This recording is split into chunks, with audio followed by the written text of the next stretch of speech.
of those words is not simulating peace, but actually producing peace in your mind. And again he said, "These things have I spoken unto you, that my peace might be in you." Wherever or whenever was there a personality who had such peace as he possessed? The peace that passeth all understanding. And he says that peace may be in you. Now it so happens that we live in an uptight, psyched up, tensed up generation. I've often thought about the patron saints. You know, the Irish are very proud of St. Patrick. He was their patron saint. And St. George is the patron saint of the British. I've often wondered, have the Americans a patron saint? And I've decided that we have. Although he's never been officially designated by the Congress of the United States. But he has been designated by the action of the people. Our patron saint is St. Vitus. We're a nervous, high-strung generation of people. I met a man on the street who said to me, "Do you like this town?" Referring to New York. I said, "Well, yeah, I've lived here a long while. I wouldn't want to live anyplace else. I love this place." Well, he said, "How in the world do you stand it?" And I said, well, I didn't have a chance to tell him how I stood it. But he says, "You know, the very air of this town is filled with tension." I looked up at the air, and I said, "I'll grant you the air is pretty dirty. It's filled with all kinds of things, but there isn't any tension up there in the air. The tension is in the mind of the people who breathe the air."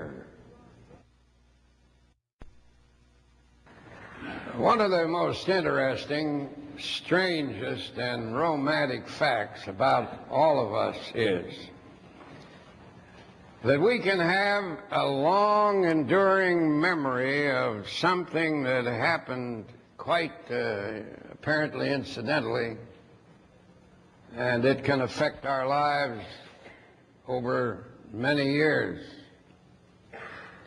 When I was quite young, I lived in Syracuse, New York. And during the Lenten season, they brought to Syracuse one of the most famous men of that period. He spoke at a noonday Lenten service in the vast auditorium of the First Baptist Church of Syracuse. I was sitting out in the audience. This has been a little over 50 years ago. This man came out. He was famous as an intellectual. And he stated, "I have never been discouraged in 25 years. Now, I had never heard anything like that in my life before. I couldn't write him off as an oddball, for he wasn't that. He was a man of great intellectual prowess. Nor could I dispose of him as a crank, for he had the reputation of being a very scientific gentleman. His name, and it's a name that will be remembered by some of you, although he's been deceased for a long time now, His name was Dr. E. Stanley Jones. He was for many years a missionary to India. He worked with the upper classes, that is, the intellectuals of India. He won them to Christ by the thousands, by the orderly argument which he was able to mount. A great genius. But on this particular occasion, he said that the reason he hadn't been discouraged in 25 years was that he discovered a simple, workable secret. He had been trying to carry everything himself, and as a result, he'd had 2 nervous breakdowns. Finally, in despair, one night in Lucknow, India, while they were praying in the church service, the Lord seemed to come to him and say, "Look, Stanley, are you ready to turn your life over to me, or do you want to hang on to it and ruin it?" He said, "If you'll give it to me, I'll take care of you. I'll give you health, energy, strength, and vitality for a long life, and these discouragements that have haunted you shall be no more." And Jones said, "That seemed like a good deal. So I closed with it on the spot. And as a result, I have not been discouraged." So he said, for 25 years. And he lived to be around 90 years of age.